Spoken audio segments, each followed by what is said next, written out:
I must hurry now and fix your medicine, my darling, or I will be late.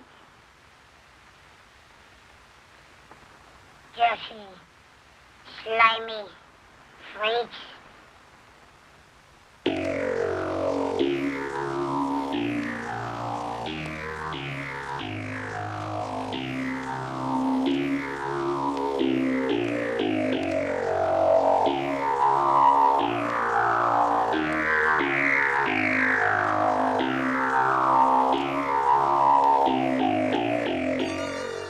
Good evening, guys and ghouls, and welcome back to Monster Craze Memoirs, a generational podcast about B-movies. I'm your host, Ian Garcia, and joining me as always is my father, Rocco. Greetings. So, I want to begin this episode just with a small disclamatory note on terminology that I think we will and should be using throughout this episode. Today's topic is, of course, going to be 1932's Freaks, directed by Todd Browning and produced at Metro-Goldwyn-Mayer.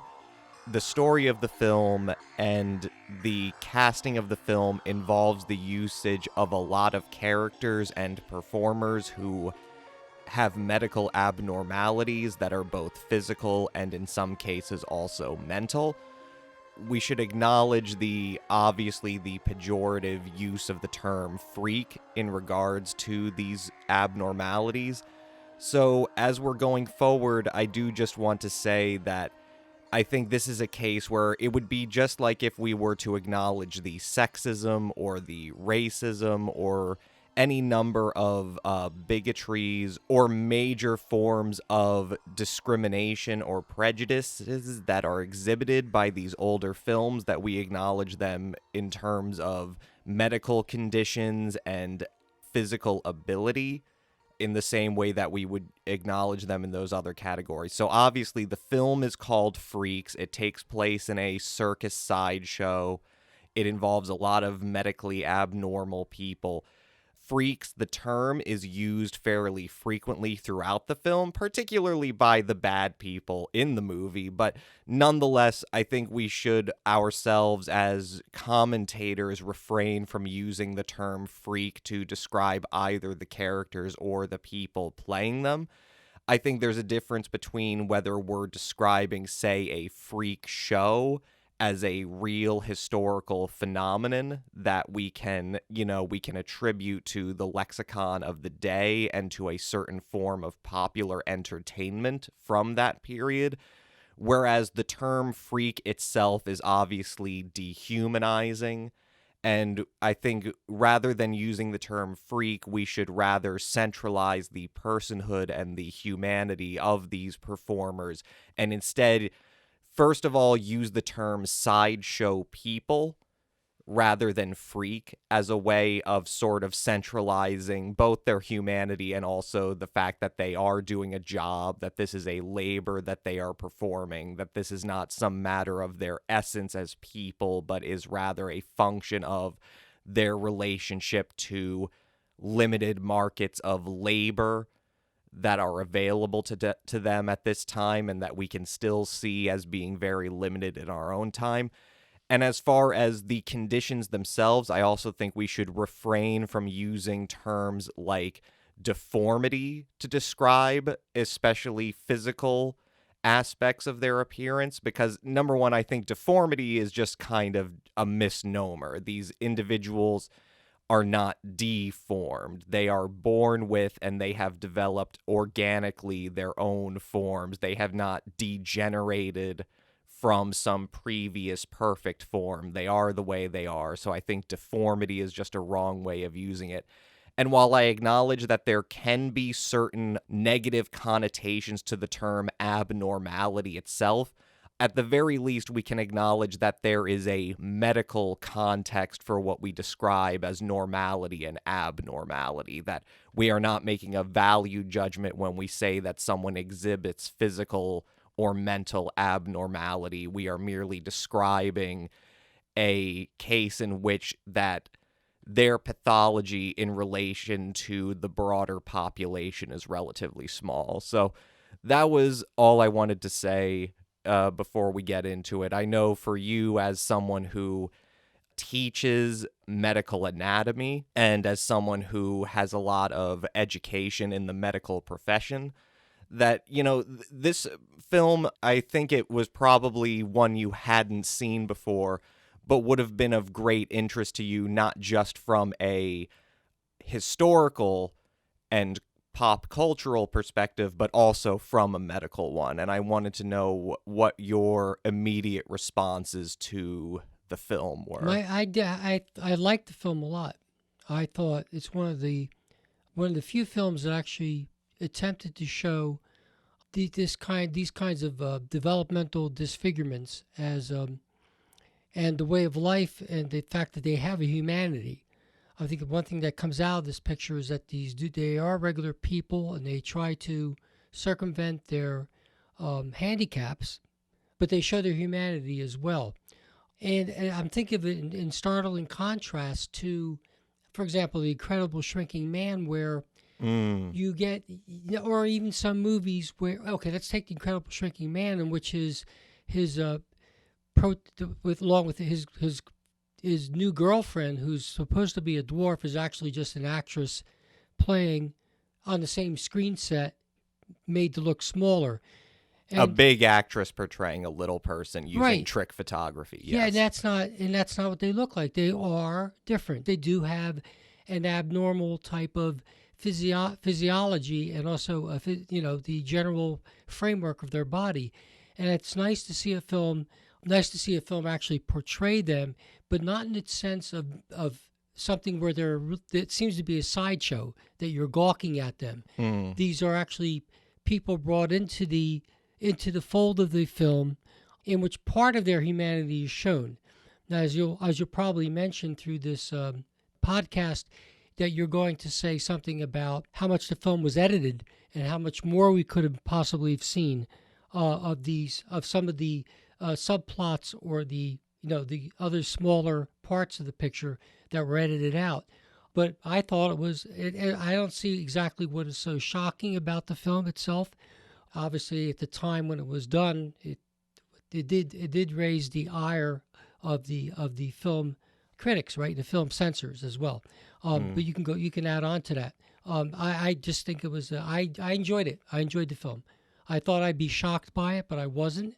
Mainly because they didn't come off as a threat, or as some kind of animalistic kind of, that their abnormalities of physical form also transformed into their brain as well, to make them mean-spirited, or had some kind of cunning, or ulterior motive, or any bigger id than any normal person would have. So I thought overall it's a rewarding film to look at, to actually view. Other than the fact that, as you will say, the editing may have actually been the downfall of this film in terms of its full potential from the original screenplay. But you can add to that. But that's my impression of it. I would say the theme of the film is the gulf, or rather, it is contrasting cultural perceptions of physical deformity versus what it portrays as being the far more important thing to focus on, which is the deformity of character and the deformity of the soul.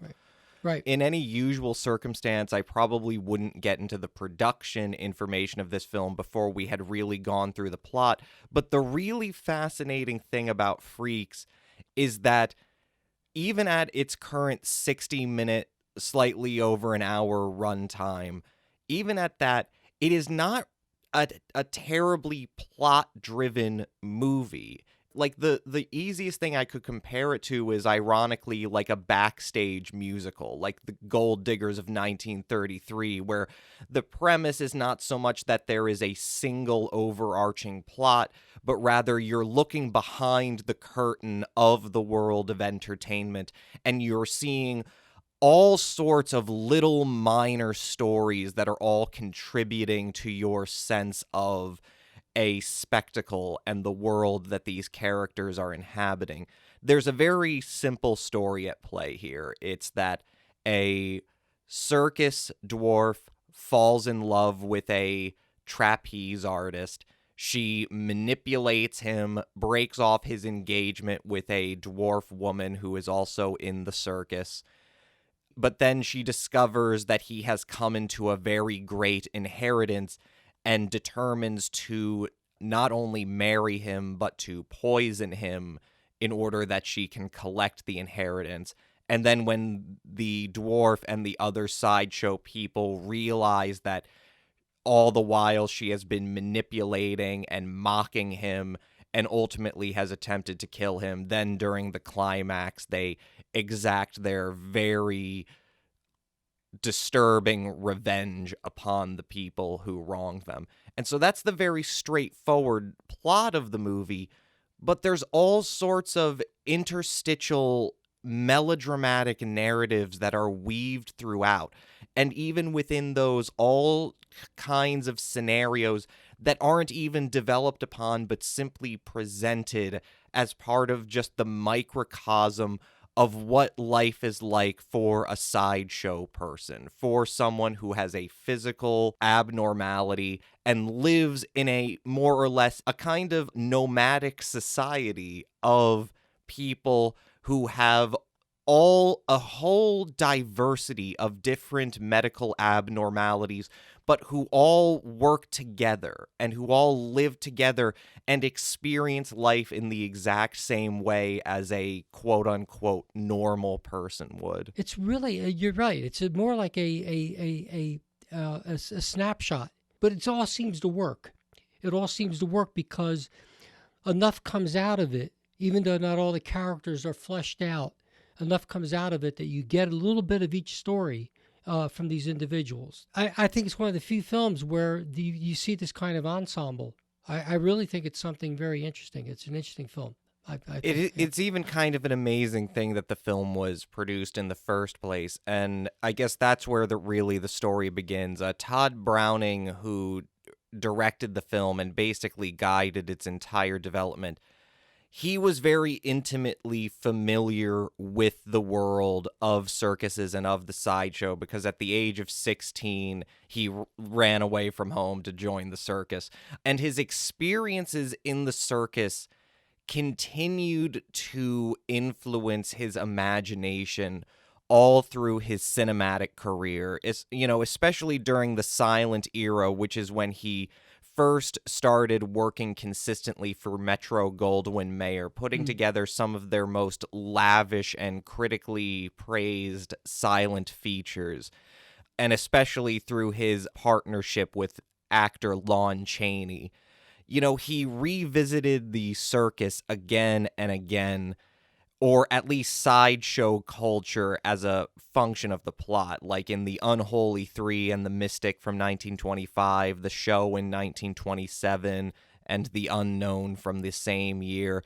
So Freaks really is kind of a return for him to the subject matter that he was the most intimately familiar with, but also the most fascinated by, in terms of how this entire separate society of circus and sideshow people can become a kind of template for interrogating the prejudices and the false assumptions of a society that basically, goes around with an assumption that there is this persistent order to not just society itself, but to the body, to the idea that who you are on the outside is somehow an expression of your essence, that there's this relationship between the exterior and the interior,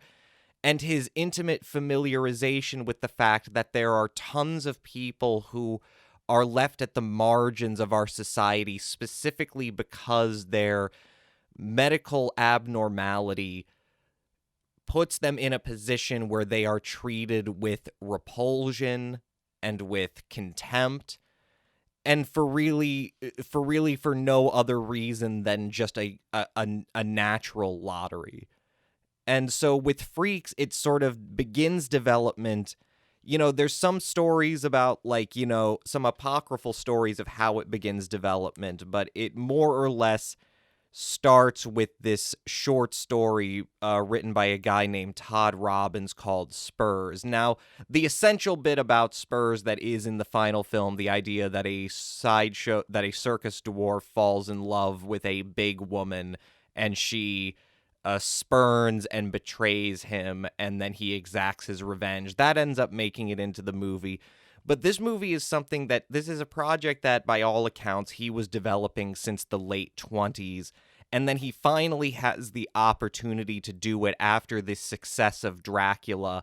And then all the other major studios, including Metro-Goldwyn-Mayer, they suddenly become tentatively interested in the prospect of making competing films in this burgeoning horror genre. The problem is that Freaks as a film, as it was being developed, and, as Todd Browning was being backed by Irving Thalberg, who was he was the head of production at MGM at the time. He was really had Browning's back all the way, but during the entire development and production process of Freaks, everyone from Louis B. Mayer, who was the president of MGM at the time, to the entire executive staff were adamantly opposed to the project and felt that it should just be dropped completely. For one, there's just sort of the economical aspects of the film's production, is that this is a movie that was produced for a hefty $300,000. This is, once again, not a B picture per se. It is a movie that had a major studio's full financial backing behind it, basically because it was the pet project of the head of production at the time. But what ends up happening is that the filmmakers, Browning and Thalberg, they make a lot of these very weird choices. Like, they don't cast any major stars in the main roles of the film. And we're not just talking about the sideshow people in the film. We're talking about the medically normal characters who obviously get top billing. The guy who plays Hercules, the strongman, is just a German character actor named Henry Victor. Jean Harlow was passed over the role of Venus, the SEAL trainer in the film, and the primary romantic heroine of the story, in favor of Leela Hyams. The Russian actress Olga Baklanova, she was in her late 30s when she was cast in the role of Cleopatra, the all-important villainous trapeze artist. And so you got this situation at MGM at the time where people were complaining that you have this A picture budget, but you're casting it with a B picture cast, that there's no major stars who are anchoring this project. And furthermore, I think what sort of came out in the wash as the script continued to develop, and then as production began and, people were finally able to see what Thalberg and Browning were filming, the fact of the matter is that what they were making really wasn't anything close to Dracula or Frankenstein, which came out later in 1931. It's not really a horror movie. Now, there are horrific aspects of it, especially during the climax, but the movie that they were making itself was an entirely unique and different story, which was entirely focused on human melodrama of abnormal people. Again, there is no real overarching plot to it besides the threadbare story of love being betrayed and then the revenge that's taken on the people who betray the dwarf lover. They were putting together this movie that is filled with all of these anecdotal sequences that are really just about observing sideshow people and just about showing how, the woman with no arms can still eat and drink and even write completely competently with her feet, or the bearded lady is having a baby, or any number of these little scenarios, like metacephalic microcephalic individuals frolicking and playing. Yep. This is not a horror movie. This isn't anything close to what anyone was expecting. And so you also have this issue where, you know, the publicity department doesn't know really what to do with it, because it fundamentally, and that's the thing when we're talking about Freaks, is that it's kind of amazing that it was even produced at all, because you just, at the end of the day, you watch the movie, and if you're thinking about it in the context of the 1930s, you really have to ask, who was this movie made for? Right. Oh, hello, Elvira. Hello, so. Hello, Jenny Lee. Look, hasn't Slitsy got a beautiful dress? Isn't that pretty? When I get to Paris, I'm going to buy her a big hat with a long feather on it. And if you're good girls, when I get to Paris, I'm going to buy you a hat with a bigger feather on it. So fine. Well, it's time, so white. I wish you were man, I was just in my time stand. Why, Slitsy, what's the matter? And then what's the marketing strategy around it? Like it seems that something like that would drive the film to some extent.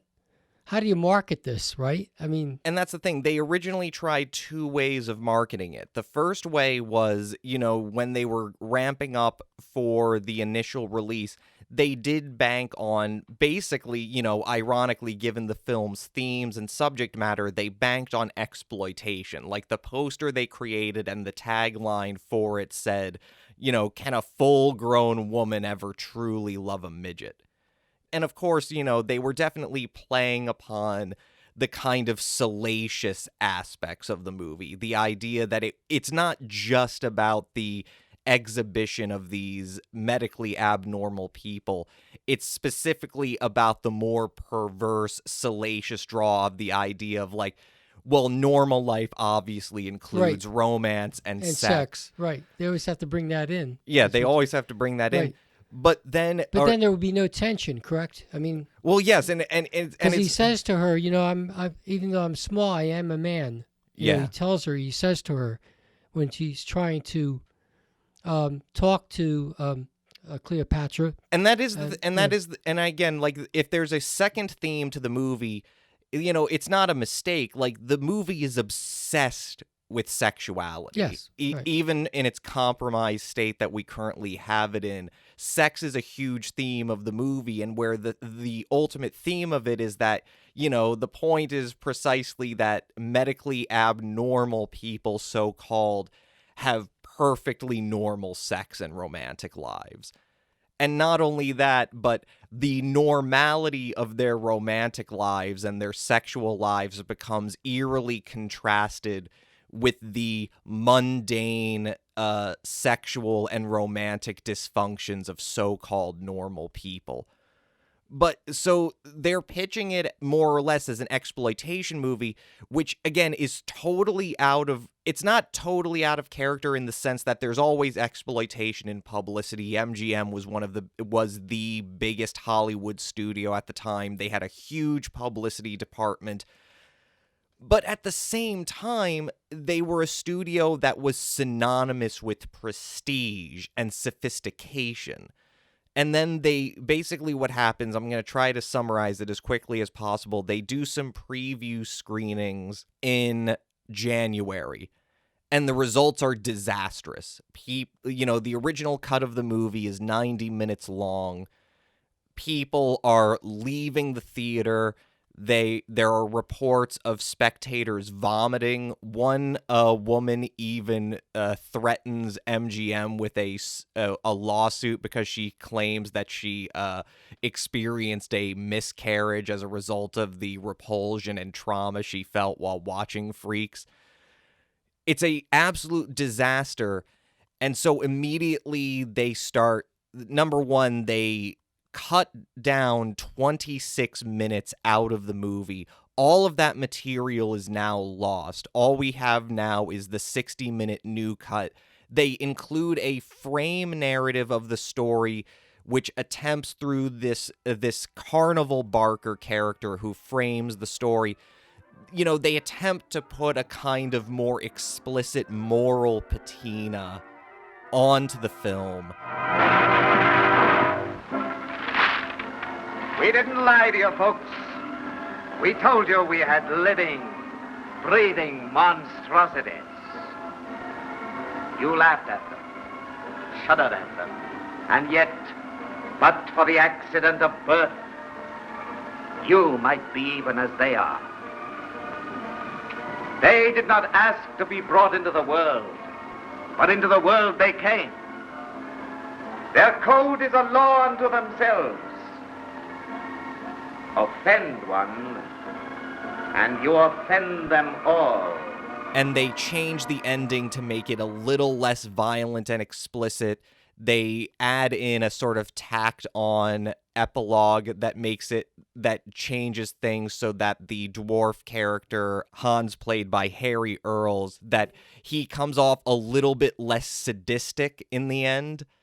But at the same time, so you have this compromised film which is filled with these abrupt transitions and cuts, scenes that clearly ended earlier than they were supposed to, and not even because they advanced the plot, but because they obviously did more to feature and to focus on the sideshow people themselves. And at the time, it seems that the immediate audience reaction was that people were, it's upsetting to say, but basically people were just too repulsed by the sight of these medical abnormalities in order to sit through a movie that was that long.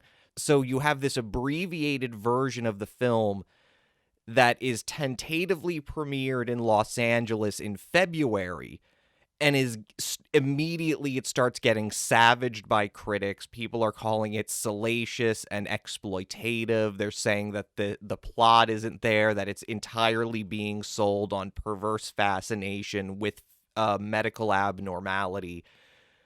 And so basically, the movie doesn't get released until June. And by that point, MGM tries to change course. They try to advertise the film more as a social piece and as a moral picture. But audiences really don't bite because, again, it's an accessibility thing. There's no draw to the movie. It's not anchored by any major stars. It features prominently performers who, because of the bigotry of the time, are viscerally repulsive to a vast swath of movie-going audiences. And ultimately, it gets pulled prematurely from distribution in August and basically doesn't ever get mainstream distribution again. But yeah, more or less, the story of the production of Freaks is this studio anomaly that had to be deeply, deeply cut down. And as a result of it, we're kind of looking at an incomplete vision here. We're looking at a movie that is very much all about the sort of anecdotal panorama of the lives of sideshow people, but where there's a lot of premature cutting away from the more visceral acknowledgement of what Browning was attempting to get to. Yeah, it'd be interesting to see, because with the way they try to work it, of course, that's the scene where she is one of us, and they start passing the wine. Yeah, let me set the stage here. Base, but let me set the stage here. So she's married to. Hans the dwarf and Cleopatra the trapeze artist, they do get married and they are having their wedding feast. And this is one of the great scenes of the picture because for much of it, Todd Browning, who was always much more comfortable as a silent film director than a sound director, he shot much of this sequence with non-synchronized sound. So there's a lot more focus on reaction and on physical performance in this. And so the scene is of all of the sideshow people assembled, all of Hans's friends in the sideshow, in Bacchanal, basically. Even the Hilton sisters, Daisy and Violet, even these conjoined twins are even playing these two oboes, which obviously, it has this kind of, Dionysian implication.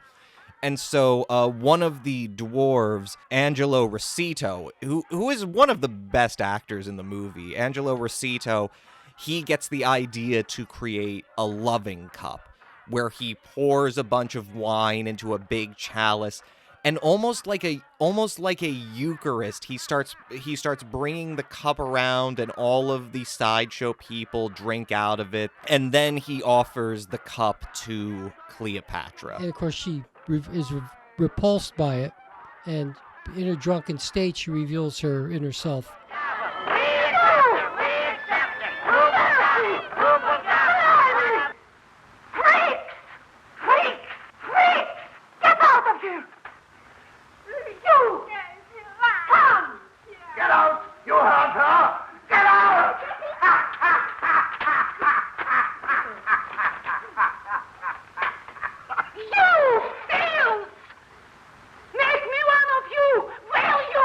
The deformity of her soul. Right, deformity of her soul.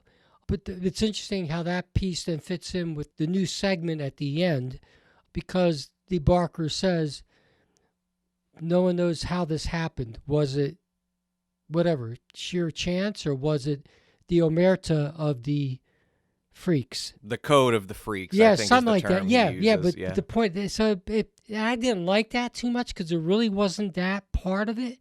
The revenge was to save someone from, to provide justice where there probably isn't any justice for those kinds of people in the real world. And I thought that was a little bit of a shoddy shoehorn of a piece in. But it does work because it does tie into the fact that they're trying to get Cleopatra to be one of them, to accept her as one of them. And of course, she rejects. And she just rejects it. Right, yeah. Right. Instead of playing along and trying to be happy about it, she rejects it. And there's a whole like Christian interpretation you could make of just that scene where like she literally rejects the body of Christ, like Christ in the least of people, this idea that like, she is offered salvation, but she throws it back in their faces. Yeah, of course, the ending of the movie is that once the sideshow people get wind of the fact that Cleopatra and Hercules, the strong man, are basically in a conspiracy to try to poison Hans to steal his inheritance, this is when we get to the amazing climax of the movie, which has one of the best dark and stormy night sequences that I think I've ever seen in a classic film, where Hercules is attempting to kill Venus, the seal trainer, because she is actually a former lover of his who is aware of what they've done and threatens to go to the police. So simultaneously, Hercules is trying to kill her, and then Hans and the rest of the sideshow people have cornered Cleopatra. They're traveling because they've pulled up stakes and they're moving on, but then their carts run aground and fall over. Cleopatra runs off. The chase scene ends very abruptly. Mm-hmm. Well, what they cut out from the original cut is basically a bolt of lightning strikes a tree branch, it falls on her legs and cripples her, and then the sideshow people swarm all over her. And then in the original cut, we transition to 3 years later where we find out the fate of Hercules and Cleopatra. In the released cut, all we see is basically Cleopatra scream, and then it transitions immediately back to the frame narrative of the Barker. And what's revealed is basically that, Cleopatra has been mutilated, her face disfigured, the bottom half of her body has been cut off, and they've even put her in a duck costume so that she is now a freak, so to speak, like one of them, the duck woman. It's even seemingly implied that they've maybe even mutilated her vocal box so that all she can do is squawk. It's very intense and visceral imagery, and it is kind of undermined by the fact that then you have this tacked on ending where, then Hans is reunited with Frida, the dwarf woman played by Daisy Earles, who was actually Harry Earles' sister in real life, which creates that's another drawback of the film, is that, because you have these two dwarves who are related to one another. It seems like they're not really giving their best romantic performance with one another. But, you know, Frida embraces Hans, and she has, like, some tacked on line about how, like, oh, you didn't want them to do all that to her. You just wanted the poison for her. You know, you would have been satisfied with just her drinking the poison. You didn't want that fate for her. And I think you're right. It kind of, having that frame narrative and that epilogue, it kind of spoils what would have been the sort of dark, poetic intensity of what Browning originally intended. Because what Browning originally intended was we would flash forward to 3 years later, Madame Tetralini, who basically takes care of all the sideshow people for the circus. She now has her own music hall where she still employs a lot of the sideshow people. Venus, the seal trainer, and Froso, the clown, played by Wallace Ford, who is another major character in this story. They are married. They find out that Hans and Frida are also themselves married and have a child together. And then they discover not only that what has happened to Cleopatra, but they discover what we are not shown in the theatrical cut, what happened to Hercules. Because what we are shown is that Hercules, one of the dwarves who is a very skilled knife thrower, throws a knife into his side, and we have this wonderful shot of just like the stark, pitch black night, the rain falling down, and all of the dwarves and the microcephalic individuals crawling on their hands and knees through the muck and the mire under the carts. Right. And it's wonderful imagery, but then we don't find out what happened to him in the original theatrical cut. It turns out that in Browning's original version, it's revealed that Hercules is in fact singing in Madame Tetralini's music show, but he's singing castrato. Mm-hmm. The dark finality of what Browning intended is spoiled by having to have this overly moralistic patina put on to the end. Because ultimately, I can understand it from a certain perspective, because it really is a very gruesome conclusion. And it really does ask a lot of spectators for the time who are already bigoted and primed to view these people with repulsion.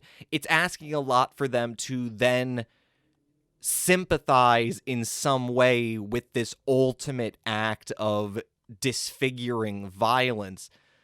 But then again, that really is the whole point of what Browning is trying to do, that he's not trying to say they're perfect people. Yeah. He's trying to say that this is what humanity is brought to because of inhumanity, because of what they experience, that they are responding, that the poetic justice comes from them responding in kind to to something that, it's not just Cleopatra. This is stuff that they experience all the time. Like, one thing I noticed is that throughout the movie, with the exception of Venus and Froso, all the other medically normal circus people, the trapeze people, the strongmen, even the gymnasts, they all treat the sideshow people with such contempt and repulsion. There's even some, there's some particularly grotesque scenes involving their treatment of the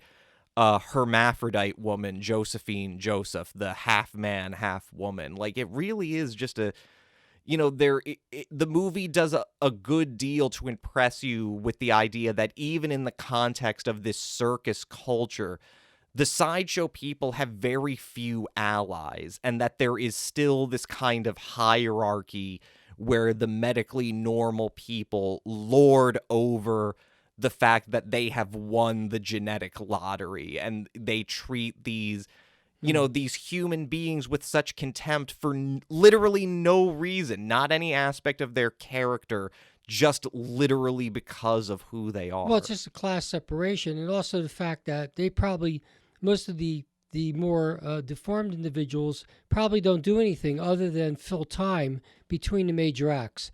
So that there's already an internal, it may not be completely a bigoted approach between normal and abnormal, maybe a fact of a class structure within the actual, but it is bigoted. I mean, it's interesting. But within the class structure of the circus. So obviously Cleopatra and all the other performers on horses and people that do all that other stuff, trapeze, weightlifters, you name it, sword swallowers, things like that.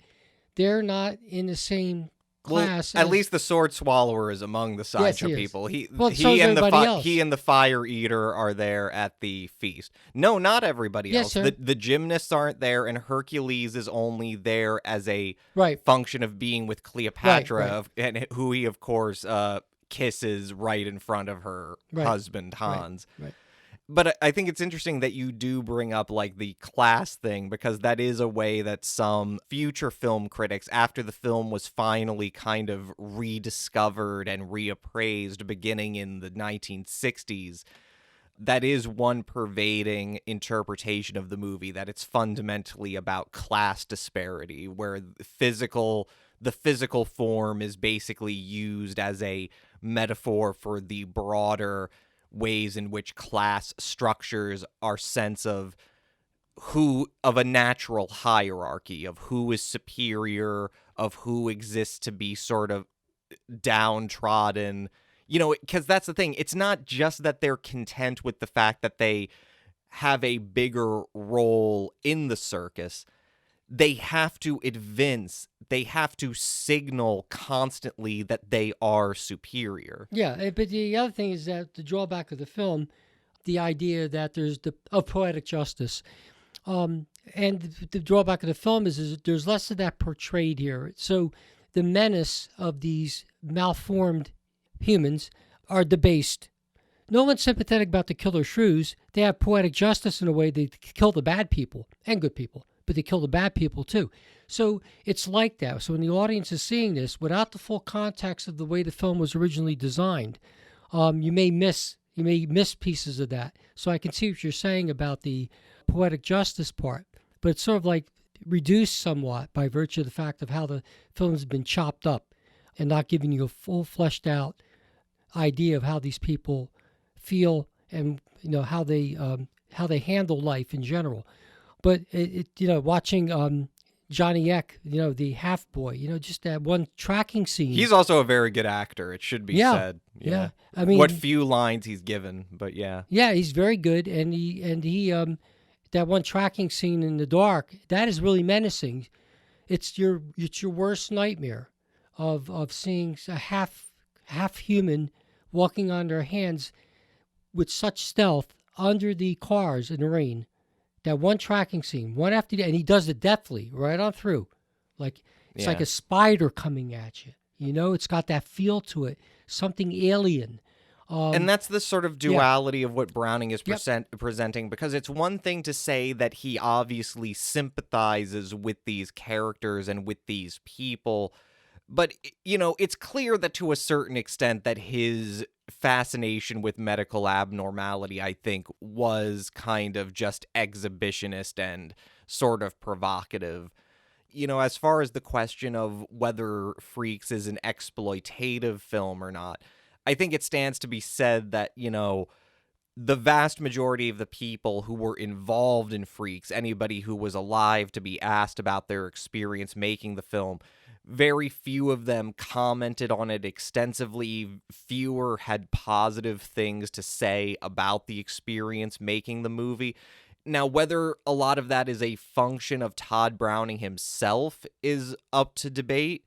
But I think it's one of those things where it's like, as far as the question of whether the movie is exploitative, I think it necessarily is. But I think it's the problem where I think too often we use exploitation in the term that a moral crusader would use it, which is the idea that exploitation is just purely, it's a question of content and emphasis rather than a question of relationships and power. where the fact of the matter is that these were people who did only have a narrow margin of employment where they could find any sort of stability. And, Todd Browning used that in order to create something that somewhere in his mind he must have thought, well, people like sideshows, people like freak shows, maybe people will like a movie where they get like 90 minutes of a story that's just totally about these people. Something must have been, and that's the duality. Something about it must have made him think that maybe people would just be just the morbid curiosity of seeing that. Right, and I think you hit the nail on the head. You said it better than I did, is that it's the balance between, and you could jump in here, how much creative element, or was the creative element more of an artifice for the exploitation? Right. And I think you said it better than I did, but I get the point what you're saying. And I don't think we never will know that, will we? I mean, we don't know. I didn't find it to be exploitative when I saw it. Was it a good film? It's not the best film, but I was really enthralled with it. Not from the sideshow aspect, but I was paying attention to the dialogue between people. I was watching all the sets and all the pieces and all the normal... Here we go. There's the word. Yeah. The normal kind of behavior of these people, despite their deformities. And all those little elements of deception, danger, all those things come out. If anything, they were the ones in control. It isn't the normal people that are in control. They were in control. It's their world. Well, that's the story it's telling. Yeah. And that's the thing is that, it's one of those things where it's like, you can see Browning living through these people, maybe as a sort of expression of his own feeling of being an outsider and his own feeling of not really belonging. Browning was a weird guy. He was a very sort of sensitive guy. He developed a sort of crippling alcohol addiction later in his career that probably more than anything really contributed to it making it harder for him to get more work. He was kind of had a depressive mood about him. He took loss very seriously. Like when Lon Chaney died, he took it extremely hard. That's the senior, you mean, right? Or not? Yeah, Lon Chaney Sr. Right. He took it very hard because that was like his main collaborator for the good half of the 1920s. And you can also see the elements of it that would make Freaks a cult classic, because basically the story is that, so in 1947, Dwayne Esper buys the distribution rights to Freaks after nobody has done anything with it for, I guess it must have been almost 10 years at that point. Yeah. He buys the distribution rights for the movie. Now, Dwayne Esper was a very famous early exploitation movie pioneer. He's known for movies like Narcotic or Modern Motherhood. These movies that he would take on an adults-only roadshow circuit, and he would, of course, he would dress them up in just the barest patina of them having some, medical or social significance, but really what they were about was about the morbid fascination with, medical and illicit subject matter. He realizes the potential of Freaks. He takes it on the roadshow circuit. Through him, it passes on through a line of independent exhibitors. And then eventually what happens in 1962, very eerily, in the same year that Todd Browning dies, a lone recluse in some house in Florida, in the same year, Freaks is shown at the Venice Film Festival. And that begins the process of it being rediscovered and reappraised. It starts being shown more at midnight. What year was this? I'm sorry. 62. So it's almost like from the beach, some people that would go see this would be the Californians. Well, exactly. You're exactly right. The beat generation and the counterculture, the midnight movie crowd, people who are up at midnight and say, well, what are we going to do? Well, nothing's open. The bars are closing soon. Let's go to a movie. Yeah. They see this movie and they really embrace it as kind of like a countercultural masterpiece. And so slowly but surely, Freaks has really gained in critical appraisal since it was first made. And I think part of that, I hope, is a statement of the fact that I guess people have very quickly sort of, even if there are still a lot of discrimination against people based on bodies and upon physical and mental ability, I would hope that at the very least the fact that Freaks did become sort of a acknowledged masterpiece of golden age Hollywood cinema is the idea that people are now no longer vomiting when they see the movie, you know, that people are, because you have to think that, right? You have to think that, like, you know, people who are watching Freaks now, it may seem absurd that people were so bigoted back in the 1930s, but you know, I remember growing up and watching like watching the Discovery Channel and watching specials on, you know, conjoined twins and on dwarfism. So, like, you know, we live in a context where there is a far greater diffusing of getting people to appreciate. It's still kind of exploitative entertainment, but it's at least diffusing a very mundane medical assessment of who these people are. But what the problem is that I see is that there's still, Freaks is still an anomaly in the sense that you really don't see, even in independent filmmaking, like a concerted attempt by filmmakers to centralize medically abnormal people, as characters, as people with lives, as people who have sex and fall in love and, you know, try to work through an incredibly, you know, discriminatory society where they're constantly at the margins. And it's like, even today, Freaks, for all of its exploitative qualities, which are there, it's still like far and above one of the most like humanistic and compassionate depictions of people. But there are a lot of films now with Peter Dinklage and his work with My Dinner with Hervé, you know, playing Hervé Vallachez, whatever his name was from. You got one. You got Peter Dinklage. All right, let's count the other. There are more. There are a couple. Right, in Bruges, that guy. All right, so where's my half boy movie? Oh, that's what, like, I get, I get it. Like, I'm not trying to downplay Peter Dinklage. He's a great actor, and he's busted his ass to be taken seriously as someone who is an actor and is a dwarf. No, I understand that, but you're right. There aren't that many. Well, there are, though. When you where's my movie about the guy with no arms and no legs? Well, you don't have that, but you do have the there is a guy, the deformed guy in there are a number of people that are in that movie with I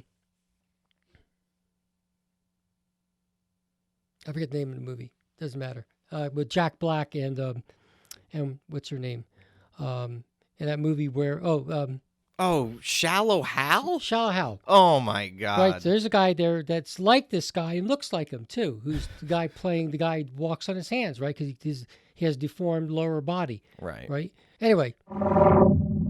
I wanted to talk a little bit more just quickly about the sort of sexual themes of the movie.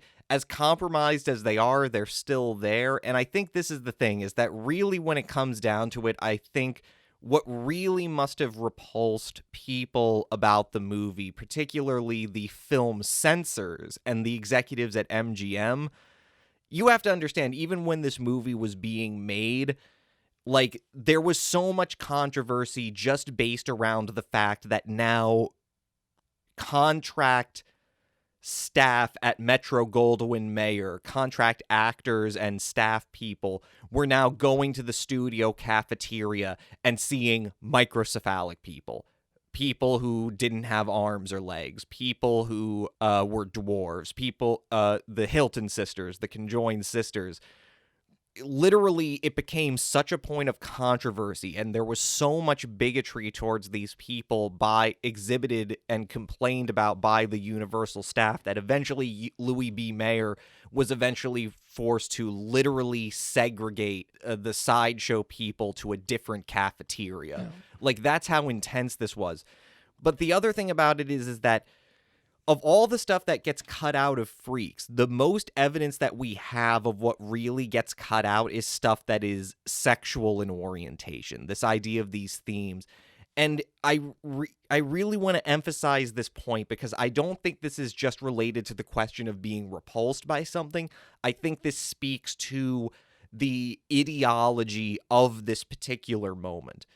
You have to consider the idea of this movie where a character whispers in Frozo's ear and then he runs off ecstatic because the bearded lady's baby has been born. She's had a baby with a man named Pete Robinson who plays the human skeleton. He only weighs like 54 pounds. I don't know what his condition is or what the medical terminology for it is, but the idea that this movie is not only presenting a case in which these physically abnormal people are successfully having a child, but in particular, it portrays it as a good thing. And people need to understand that when we're talking about the 1930s, you are still talking about a time where it is not uncommon for people with medical abnormalities, if they're in institutions or even involuntarily when they're committed to hospitals, for them to be sterilized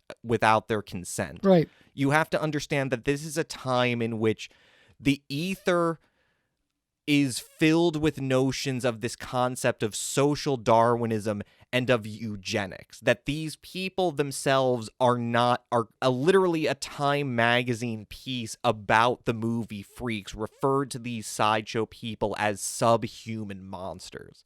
Like, literally, the idea of what the film is portraying is controversial precisely because it is running counter to an accepted dogma of natural hierarchy, which is growing at this time, which is the idea that there is a responsibility of a society to control the reproduction of so-called inferior people.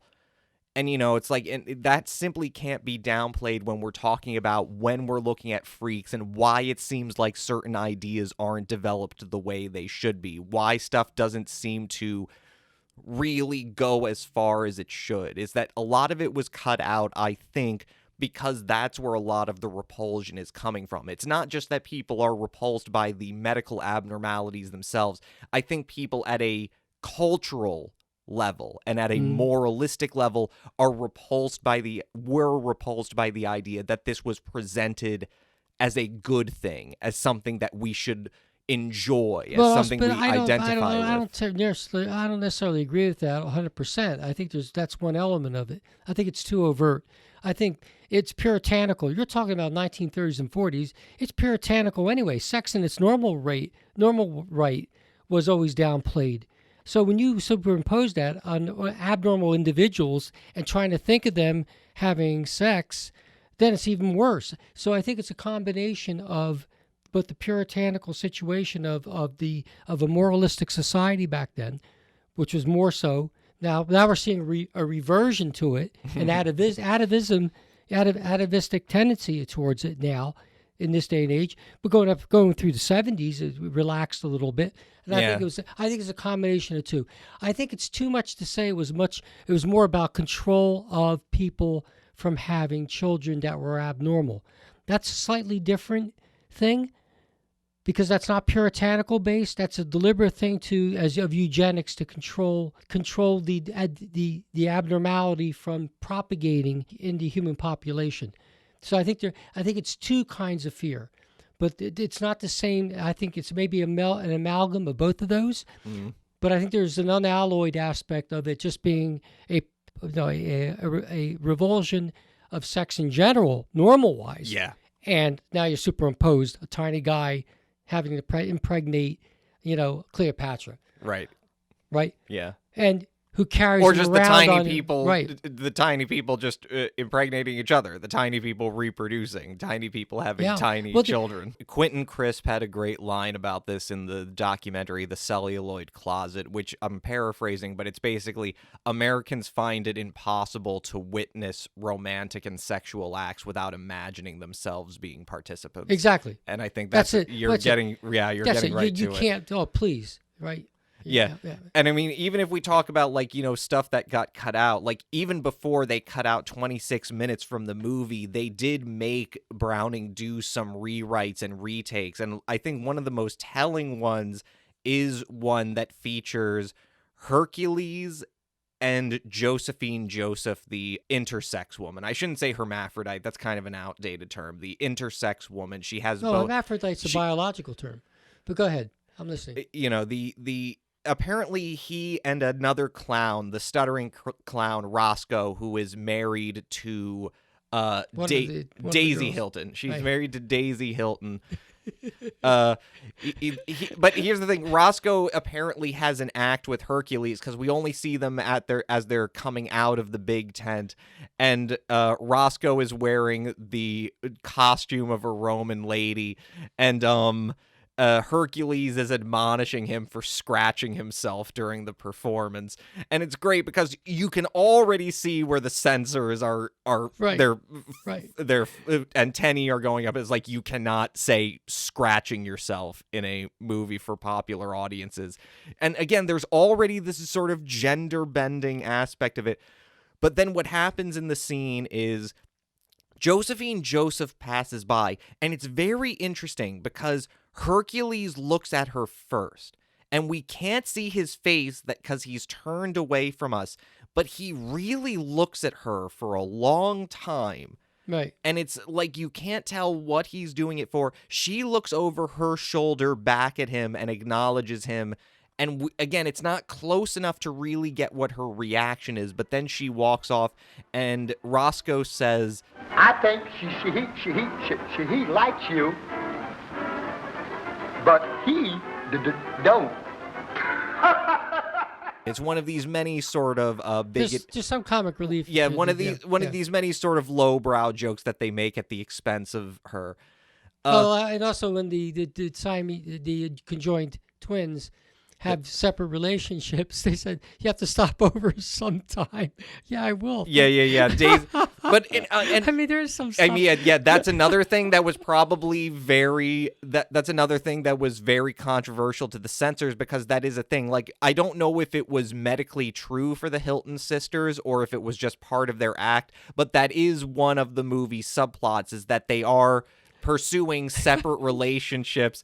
But there is this implication that whatever action you perform on one of them, the other feels. I know. And it's great because when Violet is being romanced by the man who is proposing to her and they kiss, suddenly Daisy looks up from the book she's reading and has this effervescent smile like she feels it too. Right. And so, of course, there's all the other implications of like, oh, wait, so when she feels something, does she also feel it? You know that's the case because he pinches the shoulder.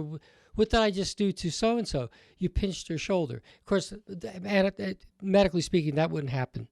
So, I mean, yeah, it's kind of absurd. Like, that's not how nerve endings work. Exactly. It doesn't radiate throughout your body like a universal. The bodies are fused, but they're not sharing any organs. It's not like a domino circle radiating out from one section. It goes from one place to the brain. If it doesn't hit the nerves along the way, it's not gonna. But what I wanted to say about that scene with Hercules and Josephine Joseph, what's interesting is that in the original version of the scene, it's not Roscoe who had the line, it was Hercules who had the line. And I have it written down here. Hercules was supposed to say, "Every time I see it, I don't know whether to kill him or kiss her." And so that was something the censors and MGM staff brass got involved in. They're like, you need to retake this scene. You are not putting a line in this movie where it's implied that Hercules is attracted to the intersex woman.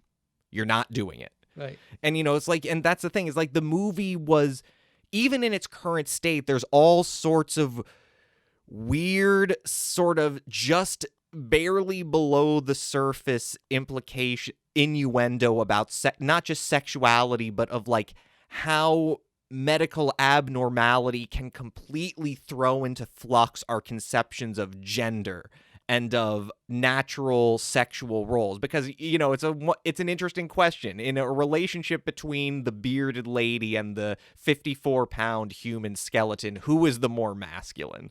You know, these are all these ideas that are being thrown into flux by these relationships.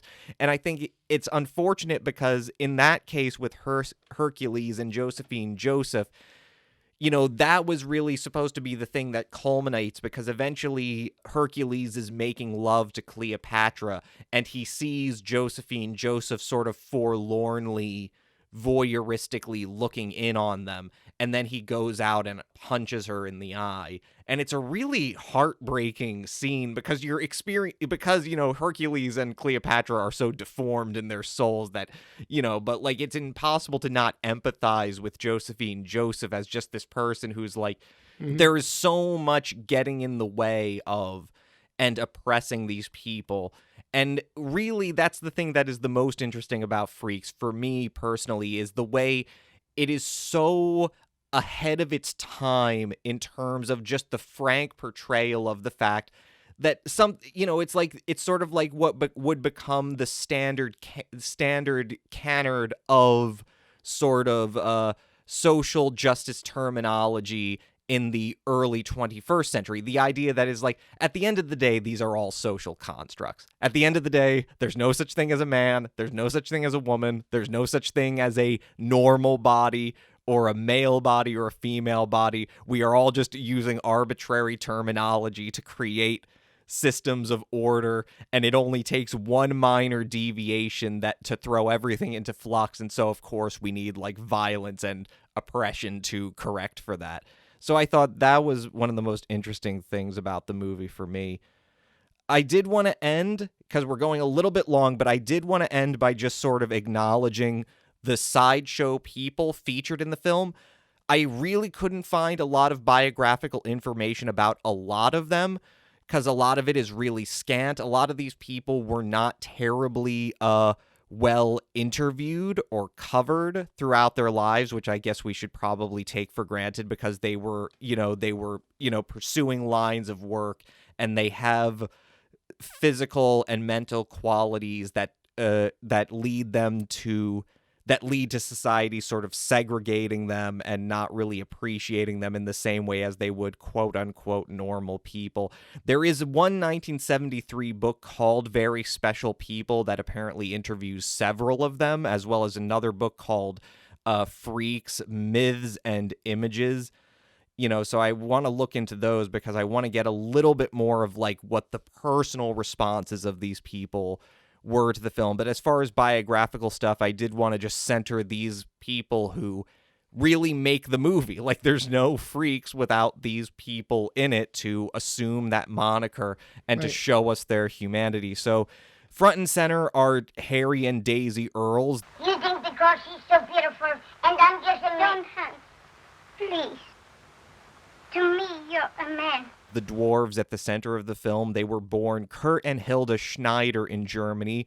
Kurt and another sister, Frida, not the Frida of the film, but his actual sister, Frida, first came to America in 1916, along with a friend and agent, Bert Earls, whose surname they adopted.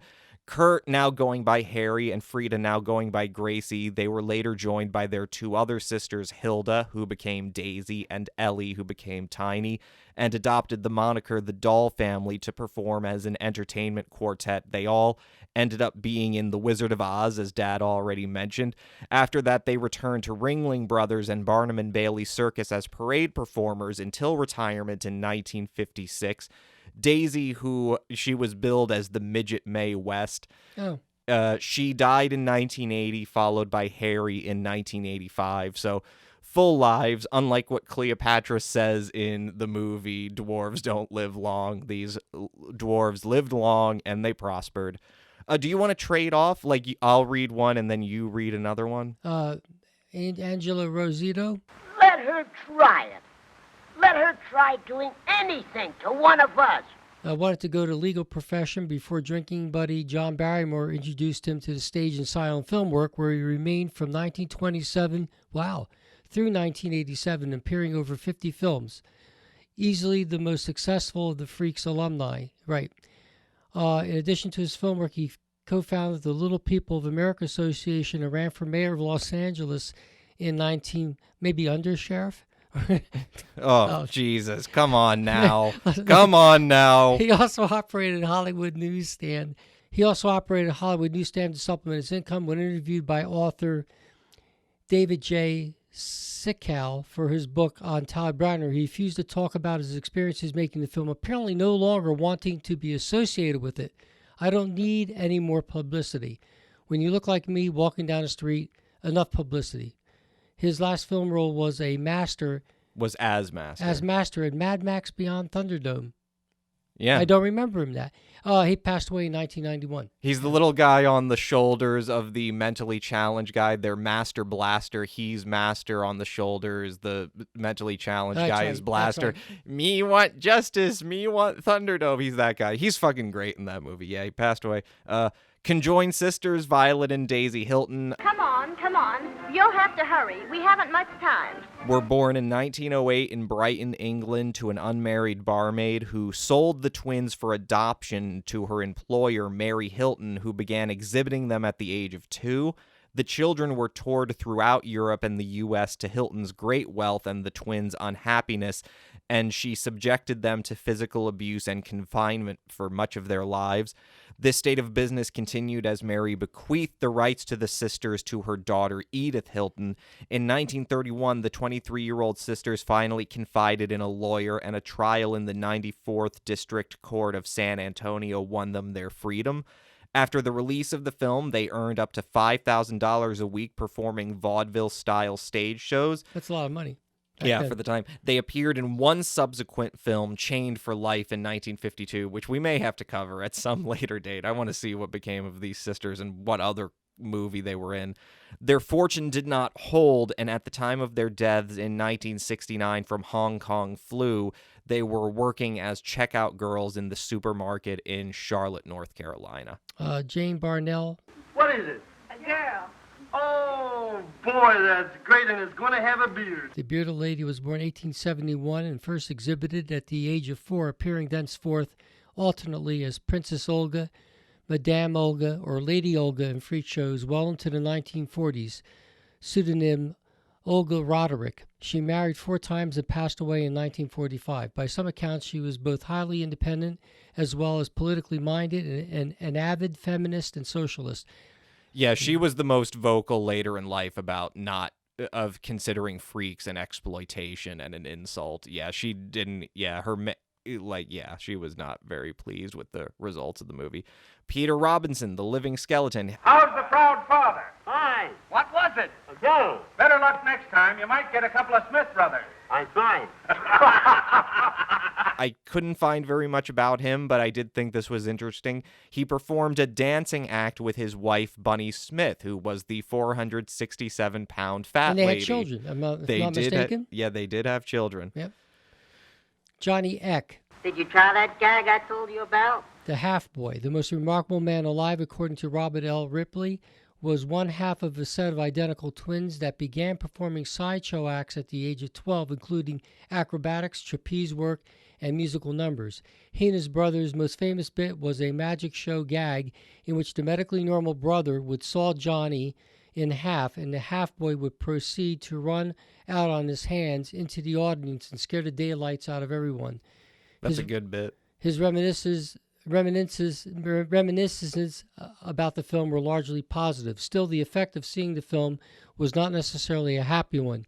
It made me very self-conscious. Until then, I never realized just how horrible I looked. He acted in one other film playing the Birdman in Tarzan the Ape Man. He passed away in 1991. All right, this is one of the sadder ones. Schlitzie Simon Metz was a microcephalic or pinhead with possible Seckles syndrome. This house fire. And she was I was trying to ask to stay on the dance. Like many microcephalic people who were exploited in sideshows and circuses, he was presented as an evolutionary missing link, first exhibited in the 1920s as Majin, the last of the Aztecs. Though a male, he was frequently presented as a woman, the wearing of a dress being more practical and hygienic due to his mental disability. Very little is known for certain about his early life, such as when and where he was born, this information having been lost as he was handed off to various carnivals in a long line of mostly informal guardianships throughout his career. He ended up in a state institution after the demise of the freak show in the late 40s. He passed away in 1971.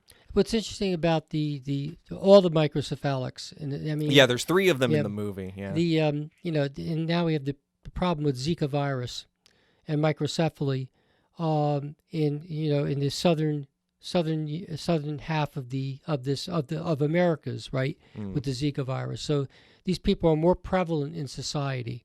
And it's really struck home when I saw them, because that's exactly what these It's really tragic to see this, but I just thought I brought that up about the microcephalic aspects of the Zika virus infection. Yeah, why don't you finish it off with Prince Randy? Prince Randy and I'm. Catch a rack tomorrow night. We got something new. Now you can do anything with that, bro? The living torso. He's fantastic. Alternately, the Pillow Man, the Snake Man, and the Human Caterpillar was born in British Guiana in 1871. Was brought to America by P.T. Barnum, and was a featured Coney Island attraction for many years. His acts including rolling and lighting a cigarette with his lips, which is shown in the films, by the way. Yeah, that's great. And shaving without the benefits of hands. That'll be very interesting to see. He spoke 4 languages, married, and had 5 children. He died in 1934 after a performance. Yeah, living torso, Prince Randy, and very interesting. Very interesting. So that is shown in the film where he strikes a match and lights a cigarette. So like that. Yeah, we don't get him to see him roll it, but that might have been a little too long. Maybe Right. That was one of the 26 minutes that was cut out.